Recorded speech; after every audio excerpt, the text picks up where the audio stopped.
All right, dive in with us. Today, we are getting into the head of someone who, well, fundamentally changed how we understand one of the most basic things we do, making decisions. Hmm. We've got a stack of sources here, articles, research summaries, notes you've shared, all centered on the groundbreaking work of Herbert Simon. That's right. Simon wasn't interested in some abstract, idealized version of how decisions should be made.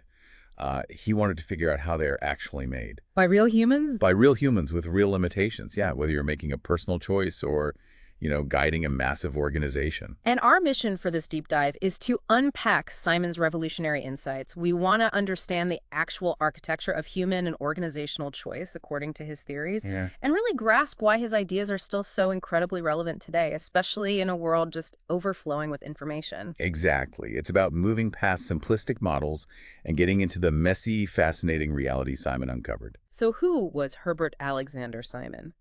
Born way back in 1916, lived until 2001, and honestly, the list of things he was good at is almost ridiculous. A true polymath, Yeah. as the sources emphasize. He didn't just dabble. He made foundational contributions across public administration, economics, cognitive psychology, computer science, AI. and was a pioneer in artificial intelligence. It's rare to see that kind of breadth and depth in one person. Seriously, imagine being a leading figure in economics and early AI. He taught at the University of Chicago and was a crucial architect of what became Carnegie Mellon University's interdisciplinary reputation. And his work specifically on how decisions are made within economic organizations earned him the Nobel Prize in Economics in 1978. Right. That Nobel wasn't just for abstract theory. It recognized his empirical behavioral approach to understanding real organizations. He built on thinkers like Chester Barnard and Max Weber, sure, but he brought in this crucial behavioral lens drawing from psychology. And he wasn't shy about critiquing the established wisdom of the time, especially in public administration. Our sources really highlight his push to make administration a rigorous science. Oh, absolutely. He took direct aim at the classical administrative theories, what he called proverbial wisdom. Ah, okay. Those seemingly common sense principles like unity of command or span of control. Sort of things that sounded good on paper in older management textbooks. Yeah, but Simon's critique was sharp. He said these principles were vague, often contradictory when you tried to apply them simultaneously. Right. And critically, they lacked empirical grounding. No real evidence behind them. Precisely. He argued they were non-verifiable. And even worse, they completely ignored the human element, the non-rational, the emotional, the social, the informal dynamics that drive behavior in organizations. Hmm. They were like simplistic rules trying to describe a complex organism. He famously compared them to contradictory proverbs, like, look before you leap, versus he who hesitates is lost. Both sound wise, but they push you in opposite directions. Which one applies? That's a great point. And he really dismantled the old policy administration dichotomy, that idea that administrators are just neutral implementers of policy decided elsewhere. Yeah, he called that out as both descriptively false and normatively undesirable. So, wrong in reality and not a good goal anyway. Exactly. Administrators do influence policy. Their decisions shape outcomes in profound ways, and pretending they are separate from politics or values is just ignoring reality. He also critiqued scientific management, which feels like another sacred cow he wasn't afraid to challenge. Yes, his issue there was that it ignored the decision context and, again, the cognitive limitations of the individuals involved. That cognitive limit seems key to his thinking. It is. Scientific management assumed you could find one best way through strict analysis without accounting for the complex environments people operate in or, well, the limits of human processing power. So after tearing down the old ideas, what did he propose to replace them? This idea of a new science of administration. Exactly. A science, but one that was grounded in reality, in observation. He proposed a different split, the fact-value dichotomy. Okay. Instead of politics versus administration, it was about means and ends. Values define the ends or goals. These are normative choices, what we want to achieve. The shoulds. Right. And facts are about the means, the empirical realities, the tools we use to get there, how things actually work. And if I understand the sources correctly, he argued that only the facts, the means, are truly amenable to scientific analysis. Values themselves lie outside the realm of science. That's a crucial distinction for Simon. You can't scientifically prove a value is correct. Right. It meant that this new science of administration had to be built on empirical inquiry, observation, experimentation, even simulation. to understand the facts and means, Getting data. rather than just deductive reasoning or relying on intuition or values alone to build theory. He also talked about decision premises. These sound like the internal filters or assumptions that guide someone's choices. They are. These are things like habits, rules, training, the goals someone has internalized within an organization. They form the basis for individual choices. Okay. And these premises naturally differ depending on where you are in the hierarchy. Top management deals with broader, more general premises, while someone on the front lines works with more specific operational ones. So all of this leads to his absolute core argument, the one that redefined the field. Administration is decision-making. That's the pivot. He shifted the focus from static structure, thinking about the organization like a skeleton, the org chart, The anatomy? Yeah. dynamic process understanding its physiology, how it lives and breathes, through the decisions made at every level. Good administration, for Simon, meant taking effective, informed, and adaptive decisions. Okay, let's really zoom in on the concept he's most famous for, the one that feels incredibly relevant to anyone trying to navigate information overload today: bounded rationality. This is the cornerstone. The idea is disarmingly simple, but profoundly important. Humans, when making decisions, are not infinitely rational beings with unlimited cognitive power, time, or access to all possible information. Right. We operate under bounds, constraints. Right. Our brains aren't supercomputers. We have limited information, limited time to process it, and limited capacity to even comprehend all the potential outcomes. And the direct consequence of this fundamental limitation is that we don't optimize. We don't survey every single possible option in the universe and pick the absolute mathematical best one. That's the unrealistic economic man model. Exactly. Instead, we satisfice. That word just perfectly captures it. It does. We choose an option that is good enough. It meets our criteria, even if the theoretically better option might exist that we simply didn't find or couldn't evaluate. It crosses a threshold of acceptability. Precisely. Yeah. Simon introduced the administrative man, the realistic model, Mm-hmm. the one who is intentionally rational, meaning they try to be rational, but they accept they are operating within constraints. They aim for a satisfactory outcome, not necessarily the optimal one.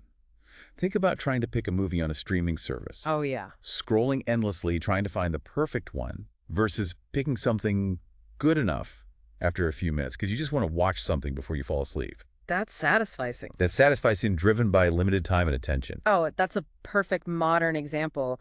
You're intentionally trying to make a good choice, but the sheer volume of options and your own energy level create the bounds. Precisely. And Simon broke down the actual process of making decisions within these bounds into stages. The 3 stages: intelligence, design, and choice. Right. First, intelligence.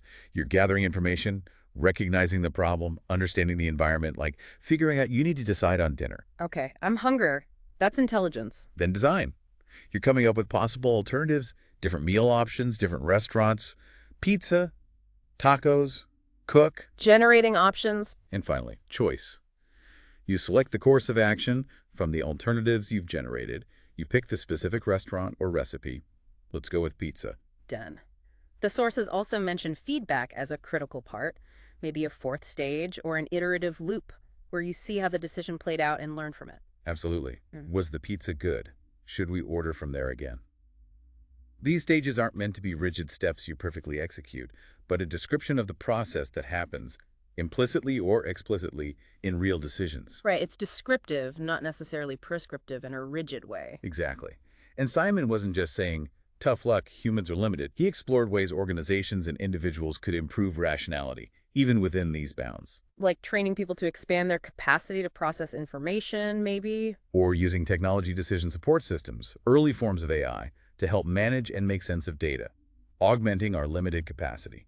And designing the organization itself in a way that helps funnel the right information to the right people, reducing overload. So he took this individual insight and extended it to the organizational level, because decisions in a company or government agency aren't just made in isolation. No, they're deeply embedded in the structure, the routines, the culture of that place. He introduced the distinction between programmed and non-programmed decisions, which is super helpful for understanding organizations. Okay, programmed decisions are the routine ones, the repetitive tasks handled by established procedures. Think processing a standard expense report. Yes. Standard operating procedures, SOPs, they're the organization's way of handling routine complexity efficiently, ensuring stability for those predictable decisions. You don't reinvent the wheel every time. Makes sense. Non-programmed decisions are the novel ones. Unstructured, requiring real judgment, creativity, and problem-solving, the kind that land on someone's desk without a ready-made process. A sudden crisis, a new market opportunity. Things you haven't seen before. Exactly. And decision-making isn't centralized, it's distributed. Your role, your position, your access to information, it all shapes the decisions you make or influence. Communication becomes absolutely vital here. Vitally important. Simon famously stated, "The problem of decision-making is the problem of communication." Wow. If information is distorted, incomplete, or doesn't get to the right person, the decision premises are flawed, and the decisions will suffer. He stressed the importance of effective formal channels, but also informal networks. So how information flows and is filtered becomes a decision-making challenge in itself. Like, what gets attention? Exactly. Organizations have limited collective attention, just like individuals have limited cognitive capacity. They need mechanisms to filter the flood of information and direct attention to what's most critical for decision-making. Otherwise, paralysis. Beyond information flow, how do organizations actually influence what people decide? You mentioned premises. Right. Simon pointed to several mechanisms. Authority, accepting decisions made by superiors because of their role. Okay. Criteria, the standards, values, and goals the organization promotes that guide individual choices. Is cost the main driver? Or quality? Or speed? The shared understanding of what matters. And training, which helps internalize those decision premises, shaping how people frame problems and evaluate options without constant supervision. It builds habits of thought. The sources also listed some techniques Simon highlighted for improving decision-making. Right. Methods that help manage complexity and uncertainty within those bounded limits. Things like cost-benefit analysis, trying to weigh pros and cons systematically. Standard stuff, but viewed through this bounded lens. Yeah. Also, simulation and modeling, essentially building simplified models of reality to test options before committing in the real world. Using computers, maybe? Increasingly, yes, especially later. All right. Using feedback loops to monitor outcomes and adjust course learning from experience. Right. And understanding the role of heuristics, those mental shortcuts or rules of thumb we use under uncertainty. Like rules of thumb. Exactly. Which are actually a manifestation of bounded rationality. They help us decide quickly when we can't possibly analyze everything. Sometimes they work well, sometimes they lead us astray. Okay, wrapping this up, what's Simon's lasting impact? How did he change things? He fundamentally revolutionized administrative theory and organizational studies. By focusing on realistic cognitive behavior, he shifted the field away from those rigid, idealized structures The old proverbs. towards understanding the human reality of how things actually get done. He brought the human back into organizational science, but with a rigorous empirical lens. And his influence clearly spills way over the boundaries of just administration. Massively. He helped establish the scientific foundation for organizational behavior and decision theory. His work is pivotal in policy design.